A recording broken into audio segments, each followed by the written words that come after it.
brother DeAndre Brown for this one. Um, this one here is about provider and protector. This is a request from my brother DeAndre Brown for this video. It's an excellent topic for men that are going into Aquarius. Every man is generally built with four archetypes. Okay, you have your warrior, your eagle, your healer, and hunter. Hunter is the provider. Your ability to be accountable for and responsible for for the welfare of others. And as a man, those things are very important. And for women to understand that these are the key things for a man. This is one of the reasons why, as men, if you're not feeling desired, or you don't feel the need to be needed, and for you to perform your manly duties in a relationship, there grows a certain contentment, even within yourself, and frustration as a man. That's why a lot of women talk about this independence. This takes away the provider instincts, the paternal instincts of men, the instincts and essence of your well-being as a man. And being a provider takes real discipline too, perseverance, and really the ability to take that responsibility on to make sure the welfare of others and their well-being is placed above your own. And I know for myself, I've done that even in a situation when I had my whole staff working for me and I had to make payroll, but things that I had to go without to make sure they would never know that, but I had to make sure all of them were paid and provided for, when I was probably left sometimes with like maybe $50 to $100 for myself. But being a provider, man, is very instinctive. And it's not beating your chest saying that I'm the man, this and that, come be with me. No, it has nothing to do with that. And you're not bragging and saying, look at me, and give things that are natural and innate in you. And there is a certain selfishness that you do have actually being a provider, because you live in abundance. You have the mentality of having an abundant mentality. So your whole life, you have to look at yourself as a complete man. Once you develop these things, I meant to say, once you develop these things as a complete man, these are things that are instinctive to you.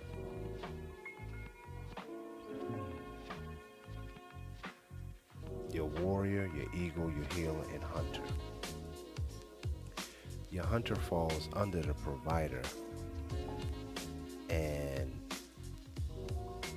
you don't own anyone under that circumstance. Being a man, you're not ownership of anyone, but the key is just understanding that once any woman, let's just say woman, submits to you, you are now responsible for her well-being.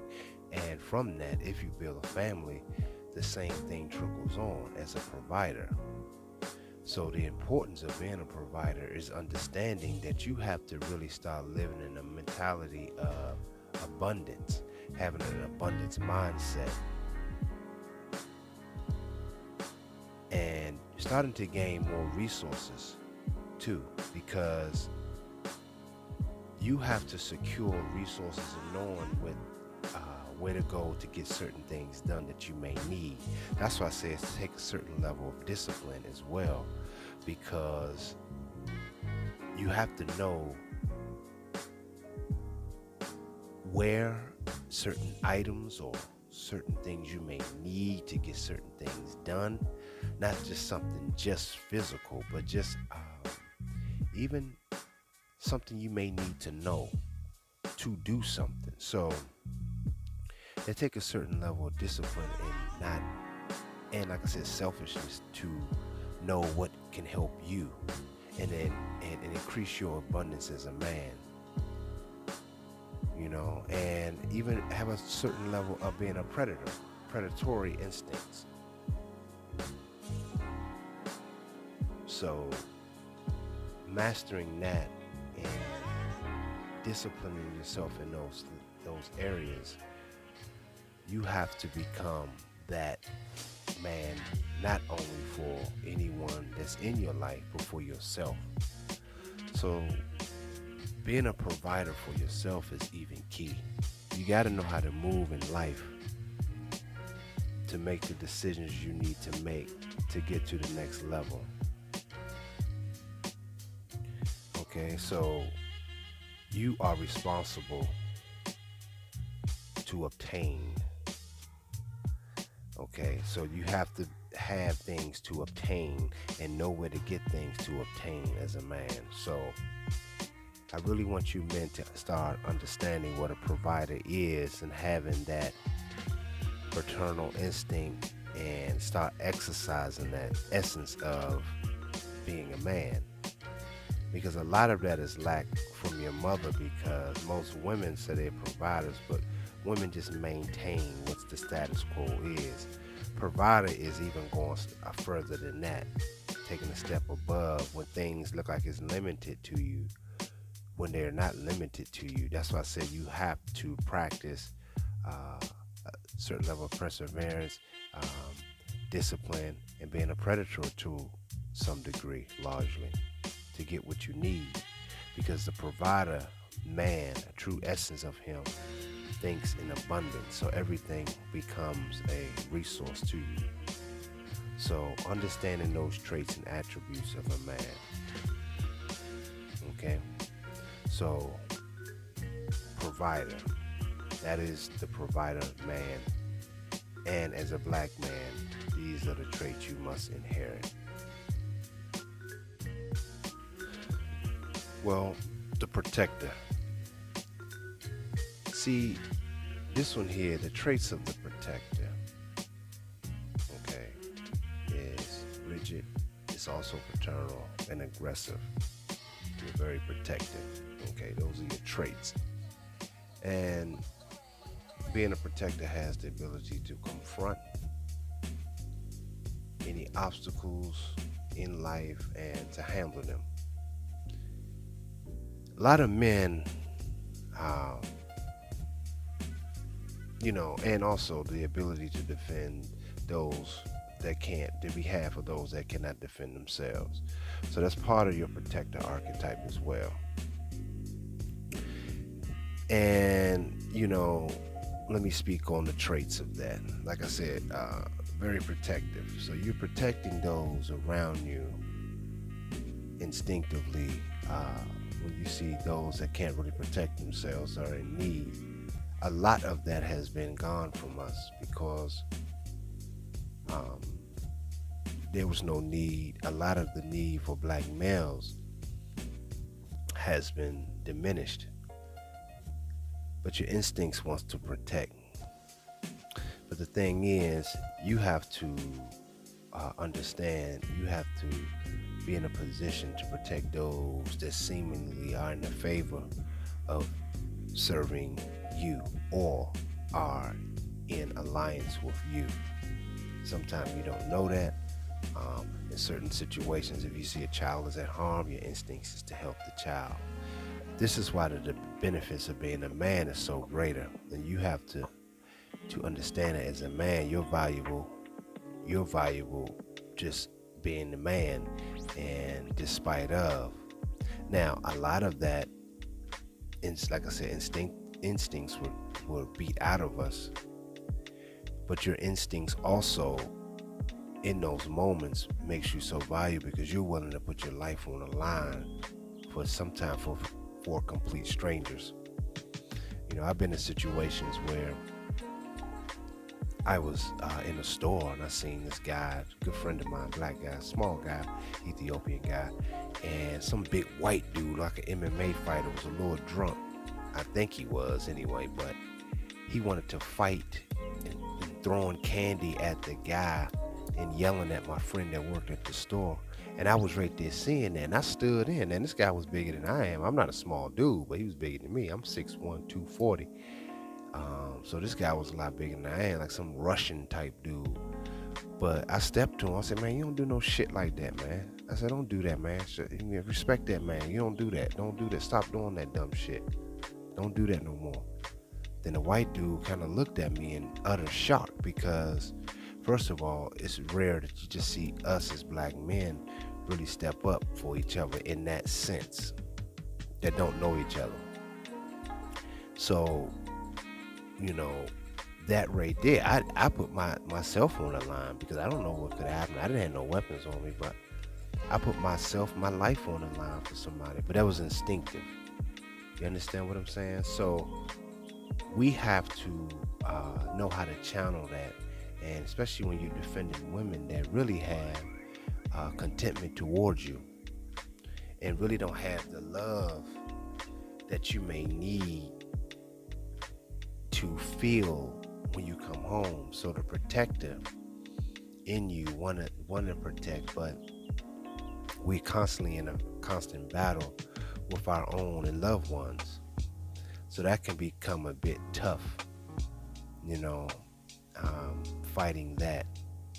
And like I said, your paternalness is, like I said, the instincts and the essence of being a man. So that's part of your essence. Your paternal instincts is to protect. Okay, it's like to protect and provide.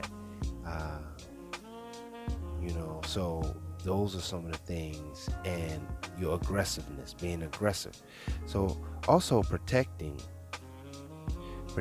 provide is really, they really one and the same, largely. Not directly the same, but largely they're close to one and the same. That's why you say protect and provide. Those always follow each other because there's a certain level of aggressiveness you gotta have, and selfishness as well as provide.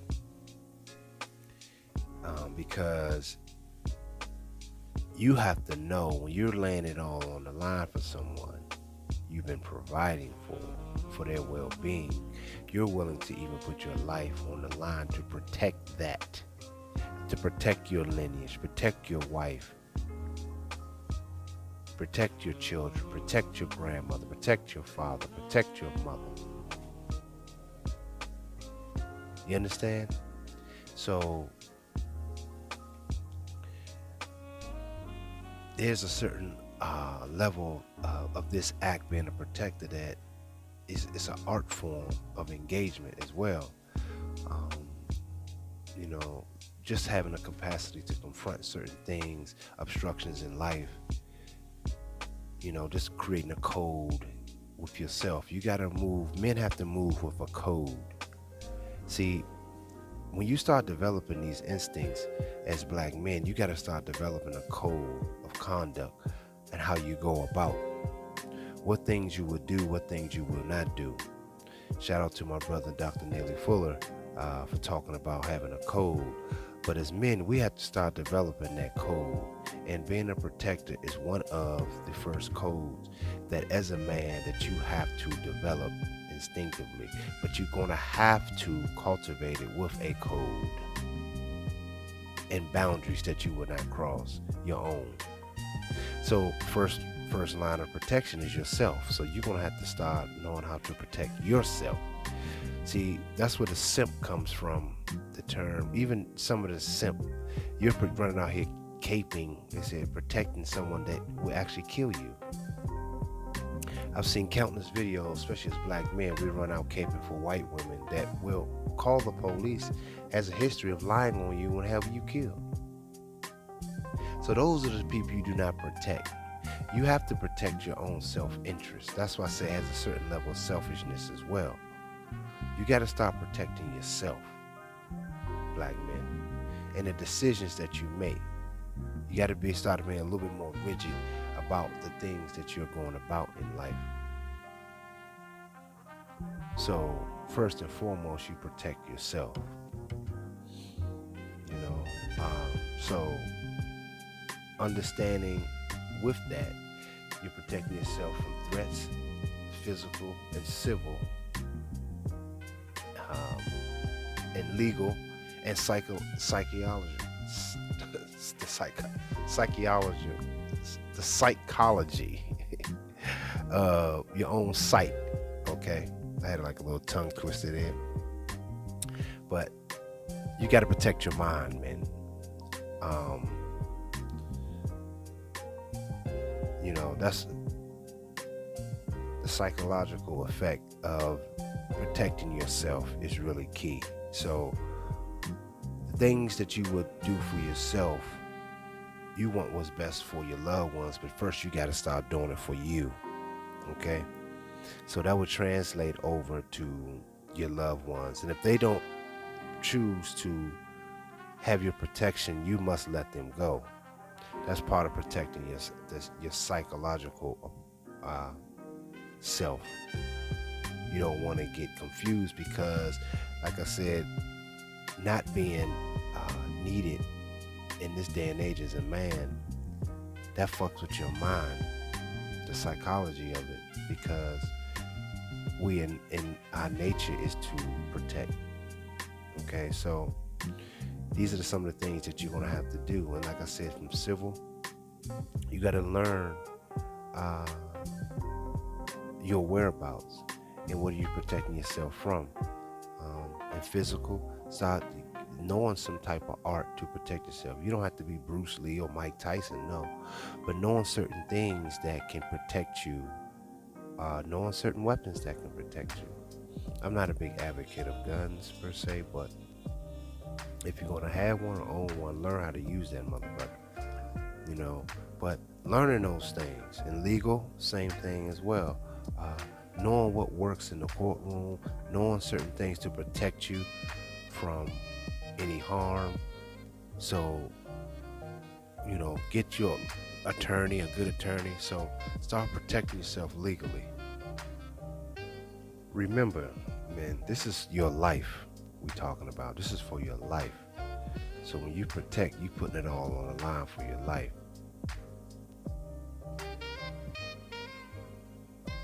Okay?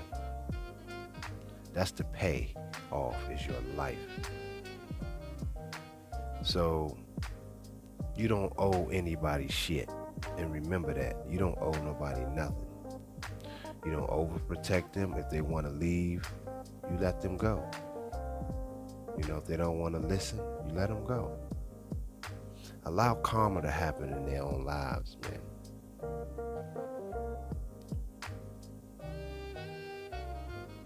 You know, and don't be half in, half out either. You know, if you for these people to protect them, you be down. You be down and make sure nobody else is half in, half out when it pertains to you.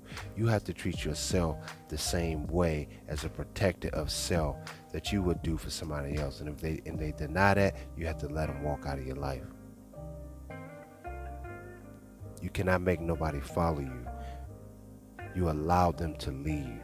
And I really mean that. Those are things you do not do. You don't owe nobody shit. Okay? Because you putting it on the line. And you don't overprotect them if they don't want to listen to you.